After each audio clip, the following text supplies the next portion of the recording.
Bonjour madame, bonjour monsieur, bienvenue sur Radio France Internationale. Il est 6h30 à Paris, 4h30 en temps universel et 7h30 à Addis Abeba. Jérôme Bastion. En Éthiopie, la répression d'une manifestation Oromo fait au moins 52 morts à Bishoftu, près de la capitale. L'opposition évoque plus d'une centaine de victimes quand l'armée a ouvert le feu sur une célébration traditionnelle tournant à la contestation des autorités locales. Le journaliste et technicien radio burundais Egide Mwemero, accusé d'espionnage contre le Burundi et de séjour irrégulier en RDC, a finalement été libéré près d'un an après son arrestation sans jamais être jugé. Nous l'entendrons dans ce journal. Toujours en République démocratique du Congo, la société civile de Beni au Nord Kivu réclame la saisine de la Cour pénale internationale pour en finir avec les massacres attribués aux rebelles ougandais des ADF. On dénombre plus de 1200 victimes en 2 ans. Et puis nous parlerons du Gabon dans ce journal avec l'annonce du nouveau gouvernement dont l'ouverture se limite au recrutement d'un petit candidat à la dernière présidentielle. Gabon où l'affaire de l'écoute des observateurs européens embarrasse Bruxelles. En Éthiopie, lourd bilan après des affrontements entre policiers et manifestants qui ont fait au moins 52 morts, principalement victimes d'une bousculade quand des tirs de gaz lacrymogène ont été tirés dans la foule. Le drame s'est déroulé pendant une fête religieuse Oromo, l'ethnie majoritaire en Éthiopie, en proie à un mouvement de contestation qui dure depuis plusieurs mois contre le gouvernement. Karim Lebourg, correspondant de RFI à Addis Abeba. Le drame de Bishoftu vient rappeler que près d'un an après le début des manifestations en région Oromo, la contestation ne faiblit pas. Les autorités éthiopiennes voulaient faire de cette fête religieuse une célébration de la culture Oromo et avaient même invité les journalistes étrangers à y participer, sans mesurer la profondeur du ressentiment après une année de répression. Les heurts ont commencé quand la foule s'en est pris à des responsables du gouvernement régional Oromo. La réponse policière brutale a provoqué cette bousculade meurtrière. Depuis novembre 2015, la région Oromo vit au rythme des manifestations sporadiques durement réprimées, des arrestations arbitraires et des grèves générales. L'Internet est régulièrement coupé, les transports perturbés. Quelle que soit la responsabilité des autorités, ce nouveau drame, déjà qualifié par les activistes Oromo de massacre, promet d'attiser encore la colère. Karim Lebourg, Addis Abeba, RFI. Il aura passé presque un an en prison. Le journaliste et technicien radio burundais Egide Mwemero a enfin pu retrouver la liberté et ses proches. Il avait été arrêté en République démocratique du Congo juste avant le lancement d'une émission en Kirundi sur une radio congolaise en partenariat avec sa radio, la RPA. Accusé d'espionnage et de séjour irrégulier mais jamais jugé, Egide Mwemero a finalement été relâché il y a quelques jours. Désormais, il est en lieu sûr mais il souffre de devoir vivre en exil. On l'écoute. La vie dans un pays étranger n'est pas bonne et n'est pas souhaitable. Mon souhait, c'est de retourner au Burundi.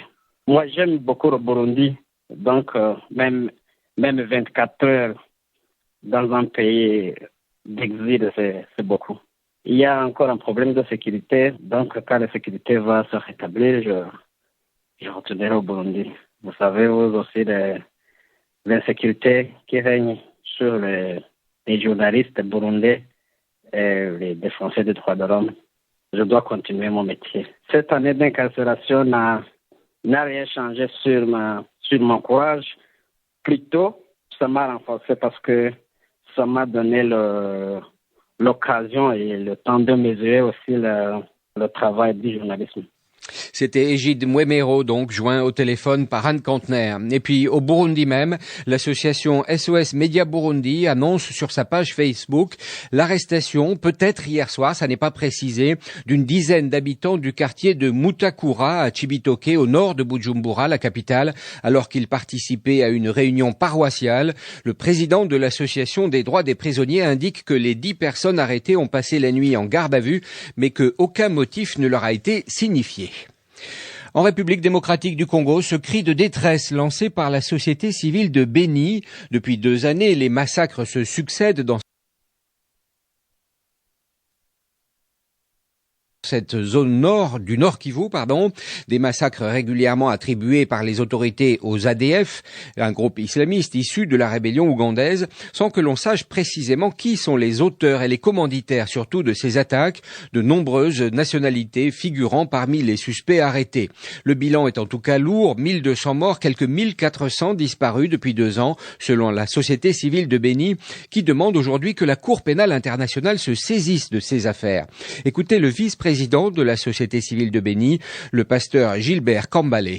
Ce que nous attendons de la Cour pénale internationale, c'est justement de diligenter les enquêtes pour savoir qui tue exactement. Ici à Béni, ça fait exactement 200 jours pour jour.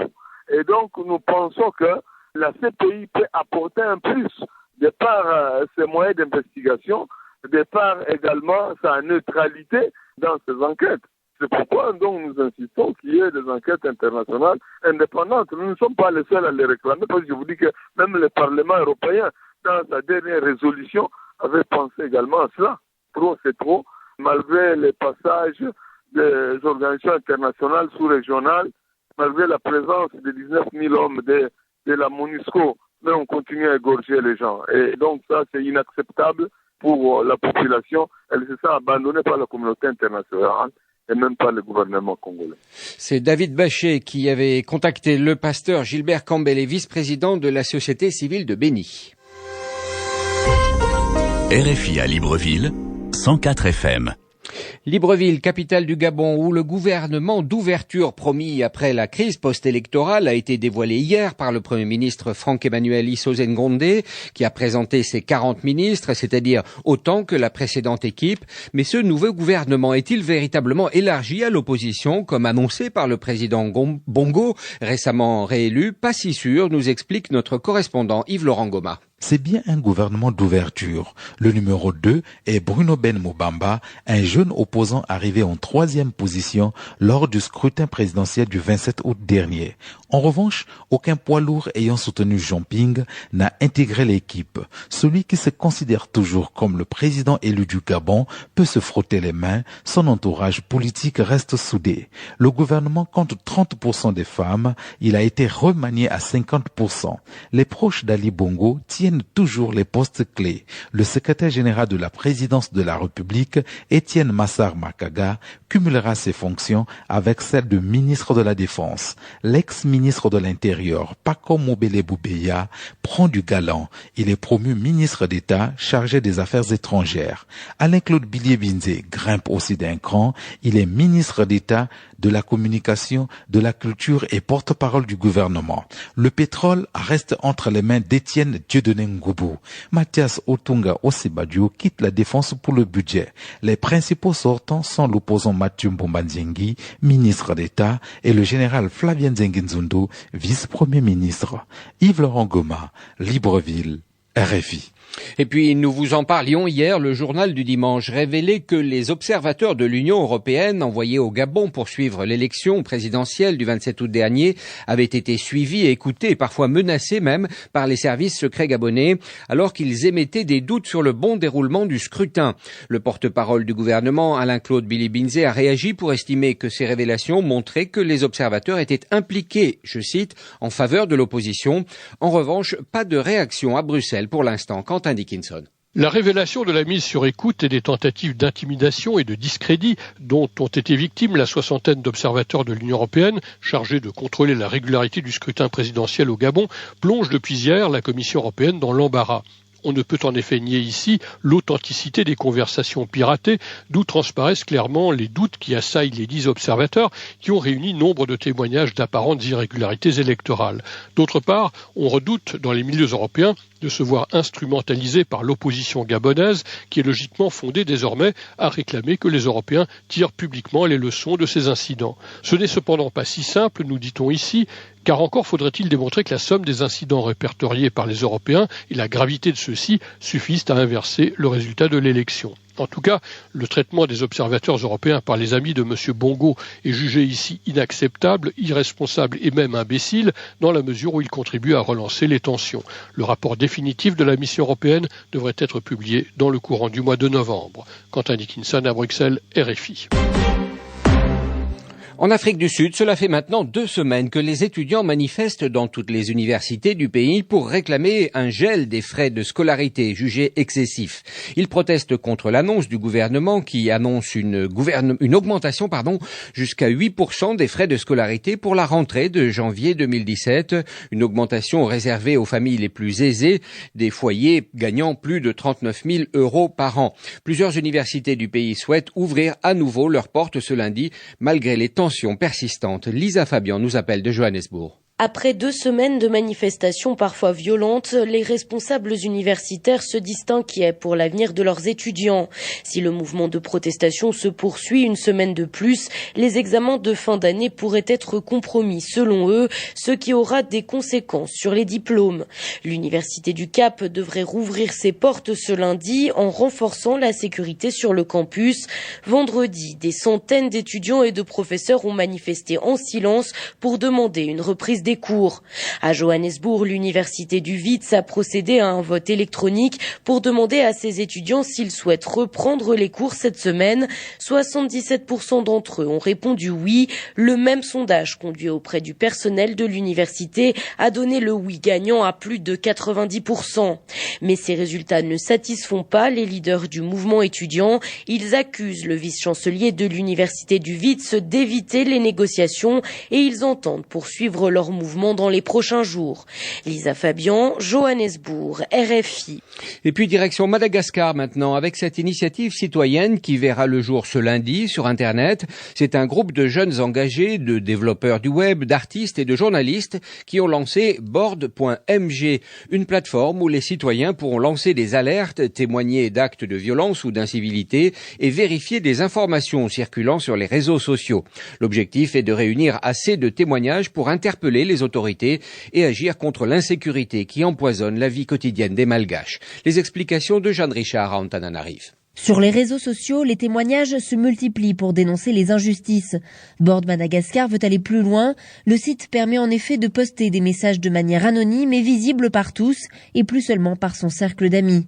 Soulouftina, photographe, est le porteur du projet. C'est basé sur un principe de crowdsourcing, c'est-à-dire que ce sont les citoyens eux-mêmes qui vont alimenter le site, et ensuite après, nous allons sortir des statistiques pour indiquer par exemple qu'il y a une tendance de cambriolage dans un quartier donné, et comme ça, les autorités, les responsables peuvent prendre des décisions et comme ça aussi, les citoyens eux-mêmes peuvent anticiper ou s'organiser entre eux pour ne pas être de victimes tout le temps. 5 grands thèmes qui préoccupent la population quotidiennement sont ouverts à témoignages. D'abord, l'insécurité. Ensuite, les ressources énergétiques, des problèmes de délestage ou de l'alimentation en eau. On va parler aussi de la corruption, de la circulation, les abus, les anarchies.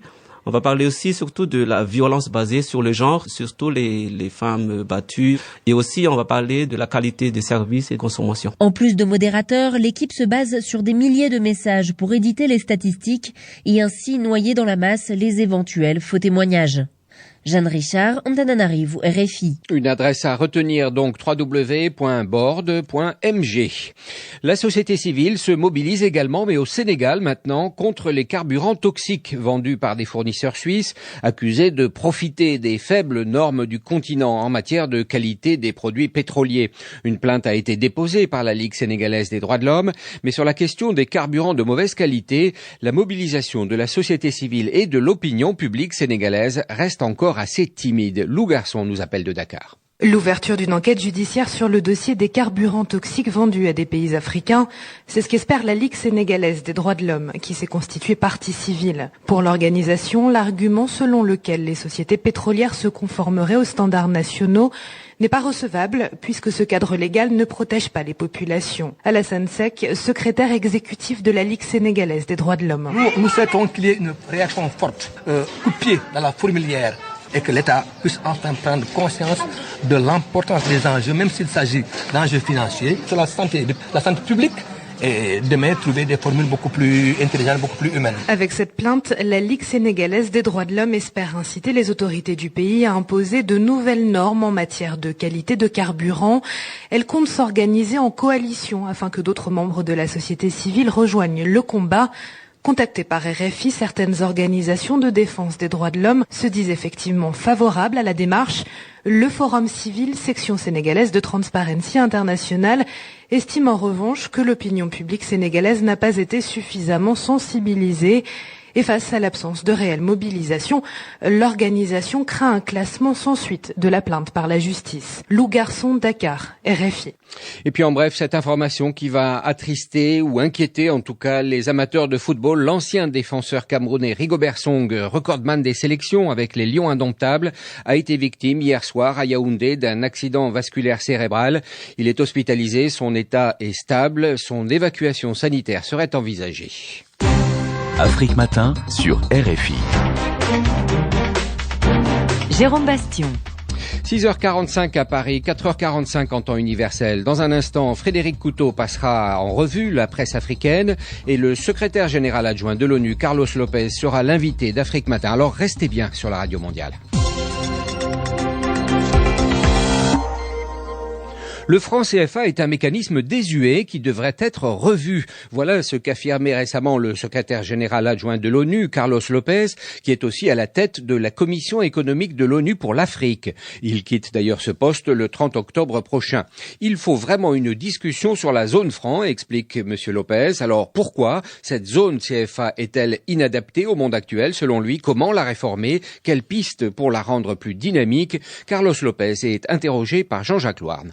Carlos Lopez, bonjour. Bonjour. Vous dites le CFA est un mécanisme désuet. Je dis que le mécanisme est désuet, mais pas nécessairement que le franc CFA ne doit pas exister. Mais il faut que le mécanisme soit dynamique. Il ne faut pas avoir la composition et les caractéristiques actuelles parce qu'elles ne sont pas de nature à répondre à la dynamique de croissance et à la dynamique internationale économique qui puisse éventuellement favoriser les membres de la zone, que ce soit en Afrique occidentale où des discussions monétaires sont un peu plus avancées, que ce soit aussi en Afrique centrale. Faut-il parler en 2016 d'une servilité volontaire des chefs d'État de la zone CFA à l'égard de Paris? Je pense qu'il y a plutôt de l'inertie que de servilité. Je pense qu'on a cru pendant longtemps que s'il y avait un secteur dans lequel il ne fallait pas toucher, c'était la stabilité du taux de change, parce que ce taux de change garantissait un certain nombre d'avantages. Mais je pense qu'actuellement, avec la dynamique économique dans les pays africains, où la consommation interne est devenue la plus importante des composantes de la croissance, il faut vraiment revoir cette fiche. Et je sens une certaine volonté, effectivement, de faire des ajustements. Le problème, c'est l'ambition des ajustements. Mais il y a aussi une dimension politique. Change-t-on d'époque? Iriez-vous jusqu'à dire, Carlos Lopez, que le CFA est une sorte de résidu de l'empire colonial? Non, je n'irai pas aussi loin parce que ça donnerait la mauvaise impression pour le débat qui doit se suivre. Même si c'est vrai que, effectivement, c'est un héritage. Alors, quel scénario pour le CFA demain? Je pense que une chose, c'est d'avoir une zone monétaire. Ça, c'est vraiment un atout. Une autre chose, c'est les caractéristiques de cette zone monétaire. Quelles politiques sont associées à cette zone monétaire? Comment on utilise les réserves? Comment on fait de sorte qu'il y ait un peu plus de contribution des politiques monétaires à la transformation structurelle. Donc le débat doit être un débat de fond et pas un débat idéologique. Vous voyez, dans la dynamique internationale, il y a des changements qui sont en cours sur lesquels l'Afrique n'a aucun contrôle. Vous avez la question de la sortie de la Grande-Bretagne de l'Union européenne, le fameux Brexit, qui peut avoir des répercussions dans le comportement de la Cité de Londres où sont logés les fonds les plus intéressants d'investissement privé pour l'Afrique.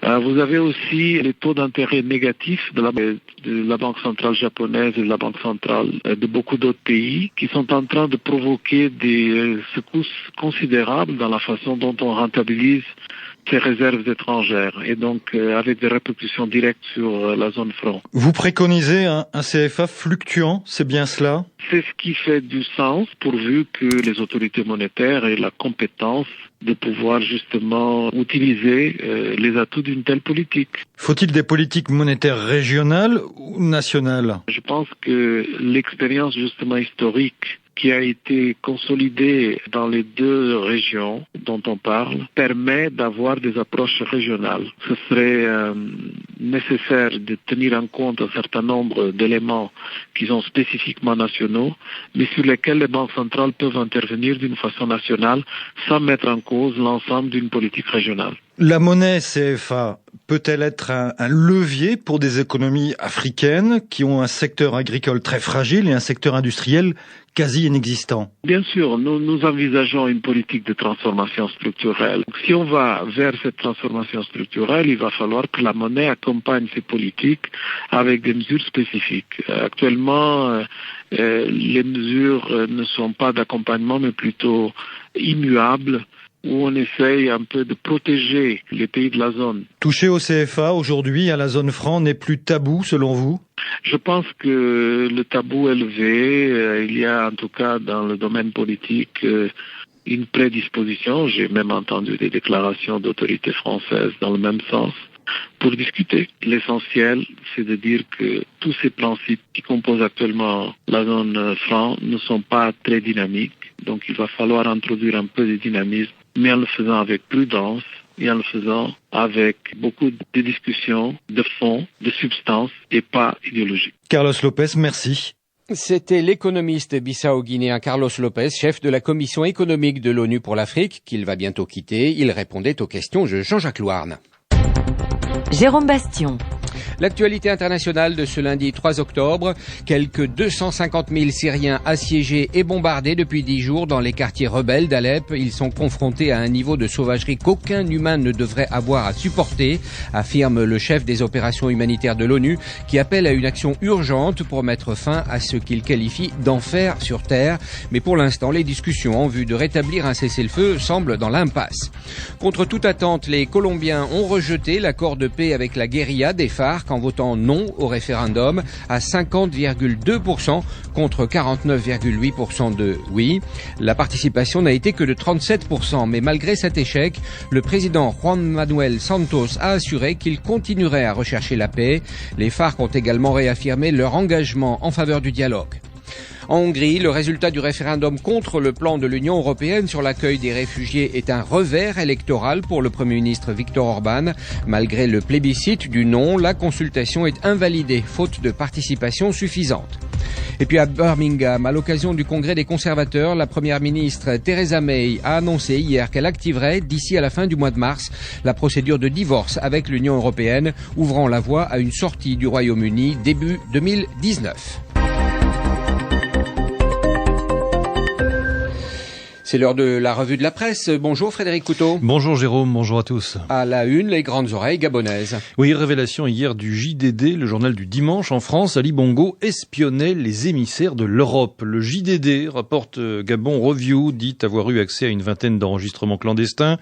Au moins 6 observateurs européens ont été mis sur écoute par les services secrets gabonais, indique l'hebdomadaire, qui n'a pas manqué de révéler certains passages. Certaines conversations enregistrées font état des craintes des fonctionnaires gabonais, mais aussi surtout des doutes des observateurs. Ils sont en train de chercher comment tricher et que ça ne se voit pas trop, aurait déclaré un observateur européen à un autre qui lui aurait répondu « Bongo sait qu'il a perdu, mais comment va-t-il faire pour annoncer qu'il a gagné ?»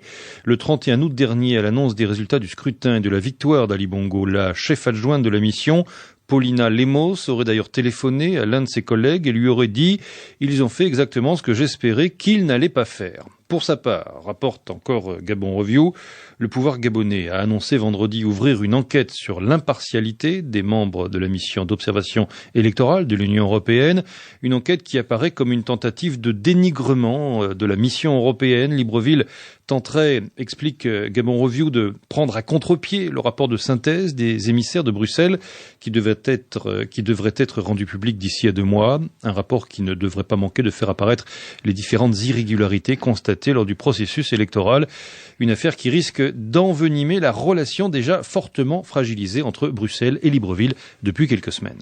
Et pour le site d'information Bénin Monde Info, le pouvoir gabonais n'est pas resté indifférent à cette accusation, même s'il tente d'en minimiser la portée.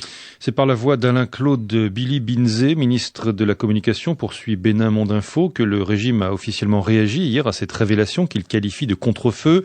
c'est de l'enfumage pour maquiller l'implication de certains observateurs de l'Union européenne en faveur de l'opposition et le jeu trouble de certains diplomates européens, affirme-t-il. Avant d'ironiser, les écoutes téléphoniques, c'est finalement très banal aujourd'hui.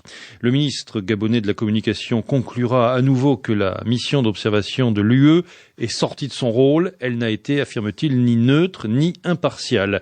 Du côté de l'opposition, pointe encore Bénin Monde Info, on ne s'étonne guère de ses agissements et de ses révélations. Quel type de relation l'Union européenne peut-elle avoir avec un pouvoir qui se comporte de la sorte à son endroit? Est-ce que la Commission européenne, est-ce que le Parlement européen vont laisser leurs organes être ainsi voués aux gémonies? Tempête Gaspard Ntoutoum Ayi, porte-parole du candidat malheureux Jean Ping. Toujours à propos du Gabon, l'autre info du jour, c'est la formation du nouveau gouvernement.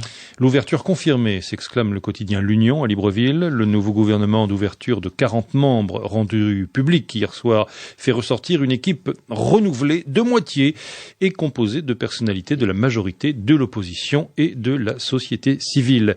Le nouveau Premier ministre gabonais, Emmanuel Issoze Ngondé, forme un gouvernement semi-ouvert, constate de son côté le site d'information Gabon Actu. Il y a certes le titre ronflant de vice-premier ministre attribué à Ben Moubamba, ce jeune opposant qui a terminé 3e lors de la présidentielle, mais il fait partie de ceux que les Gabonais appellent les messiers 0%, c'est-à-dire toute cette pléiade de candidats dont le score est de 0,xx%. En fait, estime Gabon Actu, la large ouverture aurait été symbolisée par l'entrée au gouvernement de Jean Ping, qui a totalisé un peu plus de 47% des suffrages, selon les résultats officiels. Cependant, ni Ping, ni ses ténors n'ont mordu à l'appel du président de la République. Enfin, ce commentaire plutôt désabusé du site d'information Gabon Echo. La tradition veut qu'au Gabon, les hommes politiques se retrouvent pour se partager le pouvoir ou encore le gâteau, comme si le pays en était un. En politique, lorsqu'un camp qui déclare sa victoire fait appel au vaincu, c'est qu'il semble se reprocher quelque chose ou qu'il veut, avec l'autre, porter le passif de la gestion du pays, surtout quand celle-ci est plus que jamais décriée. Merci Frédéric Couteau, vous revenez quand vous voulez. Revue de presse à consulter sur www.rfi.fr. Vivez votre passion du sport avec MoneyGram, transfert d'argent. C'est l'heure du journal des sports avec vous, Cédric de Oliveira. Bonjour. Bonjour. Avant de parler football et des résultats du week-end, le point sur l'état de santé de Rigobert Song. Oui, l'ancien international camerounais qui est toujours hospitalisé au centre des urgences de Yaoundé. Selon plusieurs médias locaux, il aurait été victime d'un accident vasculaire cérébral hier alors qu'il se trouvait à son domicile. D'après des sources proches de sa famille, son état était encore stable hier soir, mais une évacuation sanitaire serait envisagée. Âgé de 40 ans, Rigobert Song avait arrêté sa carrière en 2010 après un passage à Trabzonspor en Turquie. Il s'occupe actuellement de l'équipe nationale camerounaise des joueurs locaux qui vise une qualification pour le CHAN 2018. Plus d'informations sur son état de santé dans nos prochaines éditions. De leur côté, les moins de 17 ans camerounais ont fait honneur à leur illustre aîné. Ils se sont qualifiés pour la phase finale de la CAN, cette fois de la catégorie. Oui, et pourtant, c'était mal parti après une défaite au Soudan 4-2 il y a 2 semaines. Mais les jeunes protégés de l'entraîneur Bertin Ebouélé ont surclassé leur adversaire 5-1. Ils se rendront donc à Madagascar l'an prochain, tout comme le Congo qui a arraché sa qualification in extremis en dominant la Tanzanie. 1-0, c'était à Brazzaville. C'est suffisant pour les Diablotins qui s'étaient inclinés 3-2 à l'aller. Et puis le match Guinée-Sénégal prévu à Conakry a lui été annulé en raison de l'arrivée tardive de ses arbitres. Il aura lieu ce lundi.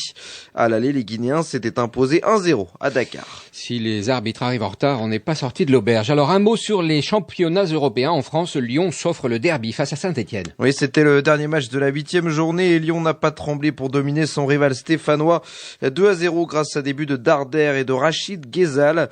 L'international algérien qui a su profiter de son statut de remplaçant pour faire la différence en fin de match.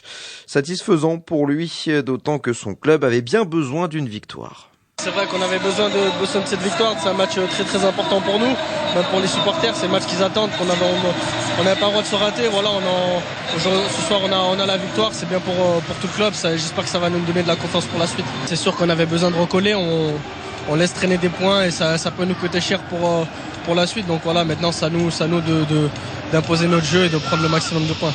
Rachid Ghezal au micro de nos confrères de Canal+. Autre résultat, le match nul 1-1 entre Angers et Marseille.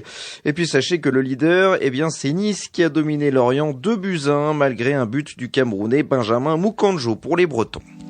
Merci Cédric de Oliveira. Nous vous retrouverons tous les matins pour ce point de l'actualité sportive. Actualité sportive également à retrouver sur www.rfi.fr.